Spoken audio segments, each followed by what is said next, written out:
You're watching The Edward Fowler Show. Now, here's your host, Edward Fowler.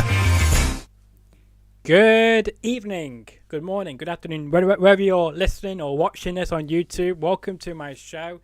If this is your first time watching this, then thank you for tuning in. If this is your thousandth time listening or watching this, and thank you very much for tuning in. As always, it's always appreciated. And tonight we bring you some rock and roll to the show. I thought it was time to build the energy up a bit more. We've had some country singers on the show recently, and I wanted to go a bit more rockier once again. So it's a privilege to have on tonight the lead vocalist of the great band called the Stone Angels. Great name. I love it so much. Please welcome on Niall Kersey. Welcome to the show. No problem. Thank you so much for accepting to be on the show tonight. No, it's really good. Really enjoying this. Good. And we were just talking off camera about you listened to my throwback episode with Chris Van Vliet. I hope you enjoyed going back to good old 2019, way before any crazy pandemics happened. But I'm glad that you know who he is, by the way, and watch his product as well. So it's great to see a fellow person who know about Chris Van Vliet as well, which I like. Yeah, he puts out some absolutely amazing content. Yes, he does. He does indeed. And, you know, I hope from what you've seen of my work, I hope you like the way I conduct myself with my guests on this show. And I want to put out something as well. If you're listening to this, I apologize if you have missed your turning before, because someone told me last week that they were listening to the show so much that they missed the turning. They missed the junction on the way to their work. So if you are watching or listening to this, I thank you so much for being so in-depth in this show that you missed your turning, but I can only apologize for that. But no, it's good to have you on. And you know, how is 2024 going for you so far? You got some great things in the pipeline with your band, obviously, and we'll get into it shortly. But how is 2024 treating you so far? It's been going very well, especially from that band perspective. Obviously, we've put out 3 singles so far off the new album. We've got the album coming out next month. Yeah. It's not very far away indeed. It's all looking on a very upwards trajectory for us right now. Cool. Yes, most definitely. And you guys have been on a roll as well. And, you know, speaking about your, your band as well, the band, you released a great video about a month ago now, which is coming out very shortly soon. You gave like a teaser of what to expect, called Over the Edge, on your YouTube channel, and that has got over, I think, 140,000 views or something like that. It's mind-blowing the amount of views it's got already. It's drawn a lot of interest. When you guys posted that, did you expect the reaction it got?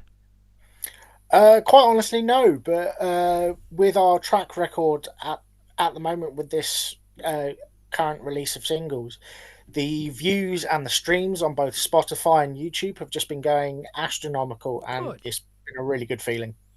That is good. What do you think is driving it, by the way? In your opinion?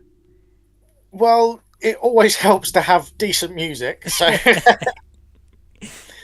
but I think it's just the sheer fact that we've been around for a fair old time, and we've built up this fairly loyal fan base, and it's become one of those things that they'll tell their friends and they'll tell their friends, and so on, so on, and so on. And obviously it's now really showing for us. Yeah, no, absolutely is. And, you know, you've got a loyal support system as well, both by your, other band members as well, and by your fans, obviously. But I mean, it's just wonderful to see the traction you are getting, and hopefully will continue to get, because even though you're getting all these fantastic views, it's very surprising to me that there's not many people subscribe to you guys when you should have way way more subscribers on YouTube than you currently do, because the views are mind blowing. But for some reason, not many people are wanted to come out for more content. Yeah, a lot of that, I believe, is purely from us doing sponsored ads on things like Facebook, where people will click onto us and watch the video, Yeah. but sadly not always necessarily subscribe to us.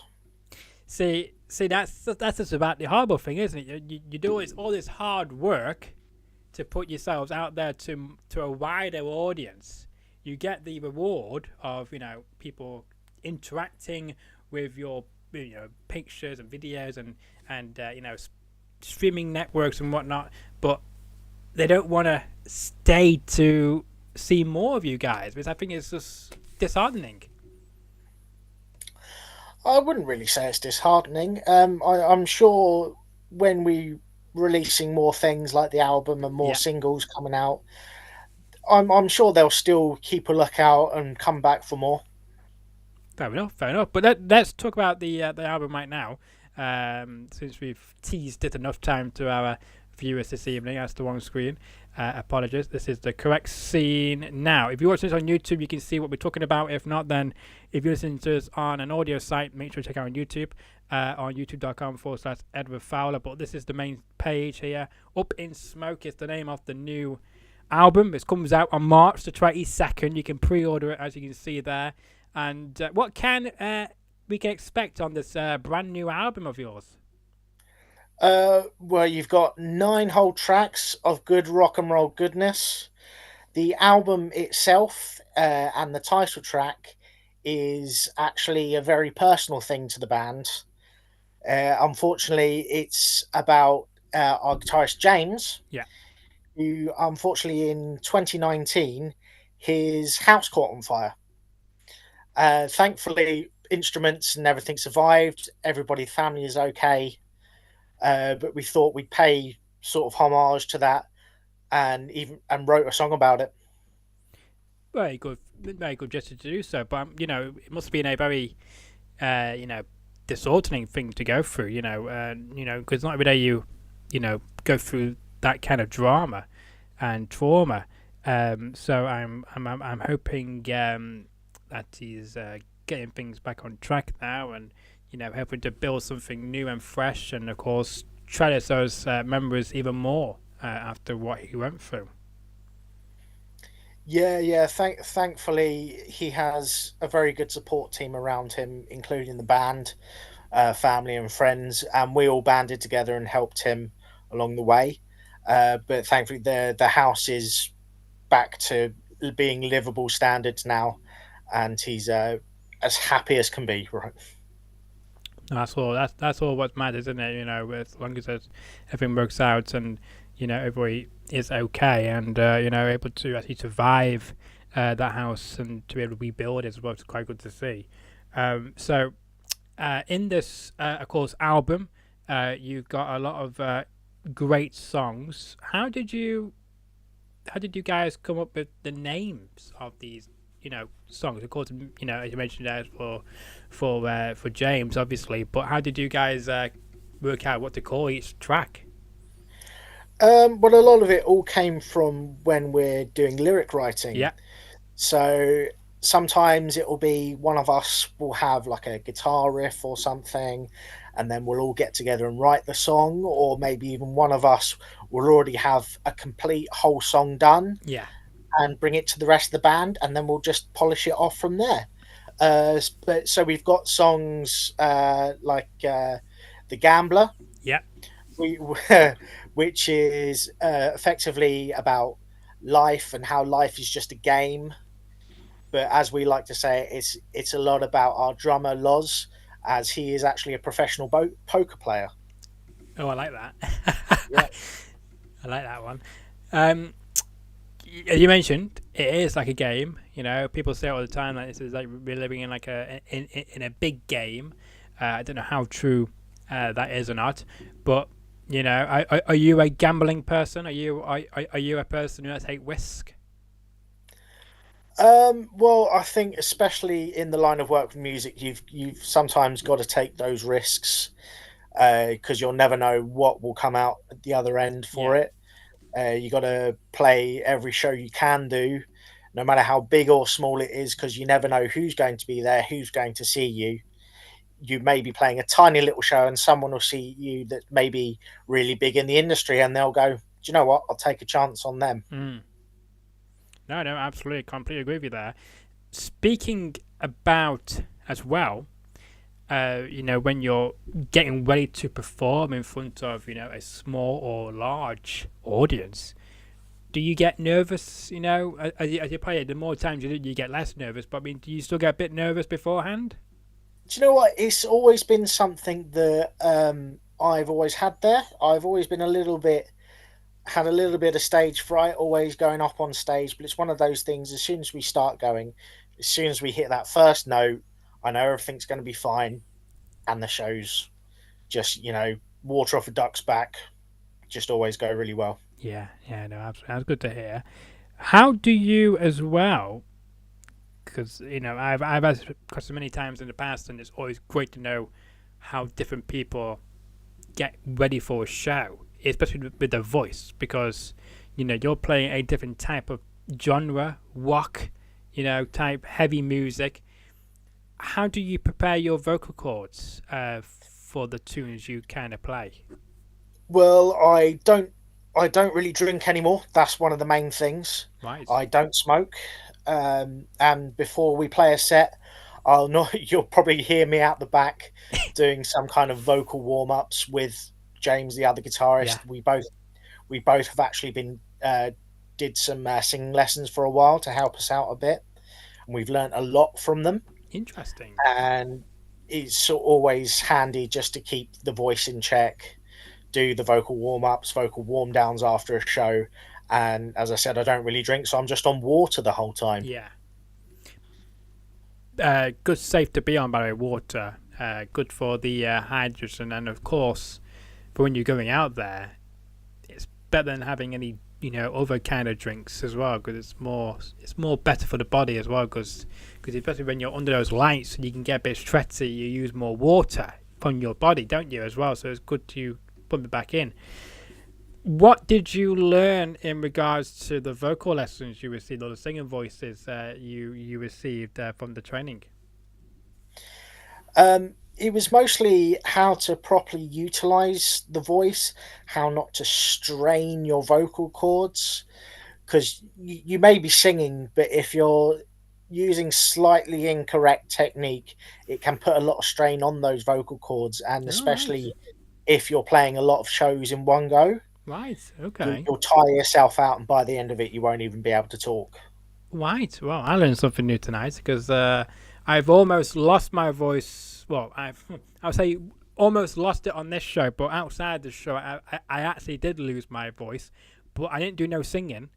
It just, I one day I had a bit of a sore throat, went to bed, came out next morning, and I couldn't even speak. All I had to do was whisper all day. It was the worst thing ever.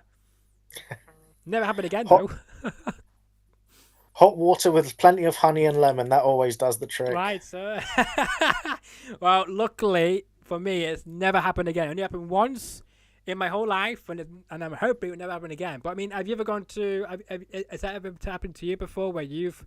your voice was fine one day, you went to bed, you wake up the next day, it was completely gone? Has that ever happened to you? Or any of your I have indeed, and it's a very disheartening thing to have as a singer. I've had it with gigs coming up with only maybe like a couple of days away, and trying to get the voice back to do those shows can be a bit of a struggle. I can believe so, because you're putting more strain on the vocal cords, aren't you, as well? Yes, most certainly am. You've just well, sadly, in my normal work, I work in retail. So I've got to try not to talk too much, even in that, just to try and keep the voice back in check. Yeah, no, don't blame you there. As well, let's talk about off camera. You mentioned about Chris Van Vliet, who you listened to on my throwback episode, which came out yesterday. If you've not heard that, go to my audio version of the show and you can find it and check it out from 2019. You mentioned about how your music the Stone Angels music has been used for some really great entrance music for wrestlers. How did that all begin, by the way? Quite simply, a few years ago now, if you know of a wonderful UK wrestling company, they're actually quite a big one, Progress Wrestling. Oh yes, yes. They simply put out a thing on their Facebook saying, do you make music? Are you in a band? Would you like to send us your music? And maybe at some point we'll use it either in one of our videos or maybe even for a wrestler's entrance. And we sent over a few tracks from our first album. And we're lucky enough to have an email back quite quickly saying that a wrestler from Australia, Adam Brooks, wanted to use one of our songs as his entrance music. Oh, that's awesome. Yeah, and it just kind of snowballed from there. we then after that had a UK wrestler by the name of Danny Duggan use one of our songs in Progress, and then the last one that used our music was none other than Mr. Rockstar Spud himself. Oh wow, very impressive. Who actually, it was his last ever UK indie show before he joined the WWE. Gotcha. Wow. That's you can put that all on your CV as well. Which is great. Yes. Which is great because you should be applauding the fact that these great people want to use your music as their entrance music. So congratulations on that. And I hope that continues for more years to come. Are you still sending out music to other companies as well, or? It's something that we'd like to do, especially with some of the new tracks that we've got coming out on the album. They're looking to be really well. We already know they're really good songs. I don't want to be egotistical about it, but yeah, they are. But we think they'd be really good in some other applications as well. Just again, even if it's just more entrance music for wrestlers. Yeah. And this is a completely off the script show because before this little chat between me and Niall, I wasn't even aware of this. So this is how we do it. This is my show is unscripted, people. I don't script this show. Someone said to me last week actually as well that whatever comes to my mind, I will say it. That's completely right. I do. But I love it though. It's just great. I love a general conversation here. I love it. But I mean, who would you love to collaborate in 2024 with other bands or with other wrestling companies or whatever it may be? What is your dream person or thing you want to do? I think in an ideal world, the dream situation is to go out on tour with a band that's obviously quite bigger than us. Yeah. Someone that we get along with. So for me, it would be something like Blackstone Cherry. Oh yeah. Who we have a very similar sound to, or who we've been likened to many a time. That's good. Or if we're going to go astronomical, we'd love to do the AC/DC tour coming up. Oh yes. Most definitely. Why not? On the highway to hell. Oh, yes. And of course, the new album, which was again, I love the countdown clock. 24 days, 3 hours, 38 minutes, and 54 seconds. Comes out on March the 22nd. You better buy it or you can be squared. That's the motto around here, by the way. Love it.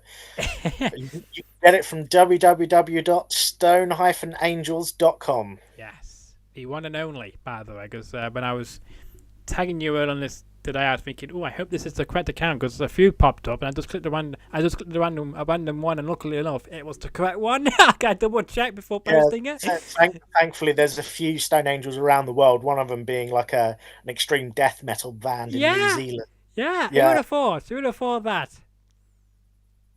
But I mean, speaking of death metal, is that something you might want to cross into in the future? Not, of course, not with that particular band, but just in general. Possibly not for us. I many a moons ago, I did used to be in a metal band, before I softened my days and got more into the rock scene. So in your opinion, then I'm guessing the rocker side of you is a lot better than the metal side of you. Yeah, it's what I've grown up on ever since I was young, going to rock shows from about 6 years old with my dad and my brother. I've always grown up listening to classic rock, verging into the metal scene a little bit, Yeah. mostly staying with that old school heavy rock from like 70s and 80s. That's awesome. That is awesome. But just keep with it. Keep on doing it and just keep pumping out that music. And do you have like a special place you guys go when you go and record together, or do you go like do you have a special place you may visit to go and get inspiration for new ideas for new songs and new albums? Well, we were thankful enough to work with a fantastic producer called Mike Crumpus, who's up in Barnsley. He actually shares his studio with one of the guys from Bring Me the Horizon. And Mike himself has a ton of credits to his name. He used to be guitarist of Smash Mouth at one point. Oh, yeah. But he's done many and amazing work. And obviously, he's worked his magic with us and really helped us along to help develop our sounds, to be honest. That's amazing. And, what a great collaboration that is. And hopefully we can see more of your collaboration with him in the months to come as well. Yeah, we're really looking forward to it. With the album next month, we'll be releasing new music throughout the year, as well as doing shows up and down the country. Yep, most definitely. And we can take a look at your little teaser. You can find my guest on the social media. It's called Stone Angels Band on Facebook. On the X, it's Stone Angels UK. And on Instagram, it's Stone Angels Band. Of course, Niall does has his own Instagram and I think X account. So feel free to plug them out as well. I'll just go for the Instagram because that's the easiest one that I can remember right now. And that is ginger_hoodlum. That is my personal Instagram account. That's it's not a long story. That one is very short, but there we go. Well, go ahead. I'd love to know the story behind how you came up with that particular handle. Quite simply, it's because I'm a redhead, right, and I ride a motorbike, which model name is Hoodlum. Oh, cool. So, Hoodlum. What kind of bike do you have? It is a Sinus Hoodlum 125. Ooh. It looks like a baby Harley Davidson. Right. Gonna say. I thought you might have been a Harley Davidson guy there over there for a second. I do not have the money for one. Otherwise, I probably would. Never say never. Never say never, though, because you never know. This time tomorrow, you could be a millionaire. This time next year, Rodney. Oh, yes. Good old. That's a classic one to come out. Well, I mean, what has been some of your greatest moments so far with the band so far in you guys' career? Well, big highlights for me certainly has been playing some fantastic shows with Skindred. We did some, fantastic shows at their request to do them. Yeah. And obviously we have the Brighton Pride down here. Yes. And doing the inaugural Brighton Pride rock show. And doing that with Hot Milk, who are now absolutely blown up and doing shows all over the world with Foo Fighters. Impressive. See, anything's possible in life. You just you got to keep working hard, and before you know it, you'll be doing the same thing. Oh yes, and anyone can do it if you put in the work. Exactly right. If you put in the work, put the time and the effort, making those contacts, then the sky is the limit. All right, fantastic. Right, I sadly have to go into another interview in a minute. No, you're fine. You're fine. Yeah. Thank you very much for having me today. No, you're welcome. One more thing I want to discuss with you before you go is who inspired you to do what you do today? That's actually a relatively easy answer for me because I remember it like it was yesterday. Good. And that is none other than the late, great Rick Parfitt of Status Quo. Perfect. that was my first ever concert at 6 years old. Seeing him right up there in front of all those Marshall stacks, loud as anything. I was like, "Yeah, I want to do that." There you go. Perfect answer. Short and sweet. Love it. Thank you for your time this evening. I hope you enjoyed your time, and I hope you'll come back on to discuss whatever else you guys will be doing in 2024. And just a reminder, again, new album comes out on March the 22nd. You can pre-order it today. So check it out if you're interested. Make sure you do. Up in Smoke. And as we just discussed there, 24 days, 3 hours, 32 minutes and 2 seconds before it comes out everywhere. So check it out today and pre-order it as well and listen to a new video. But thank you so much for your time, Stone Angels, and wish you all the best. You're welcome. Thank you again for your time this evening. Thank you. Goodbye. Yes, goodbye.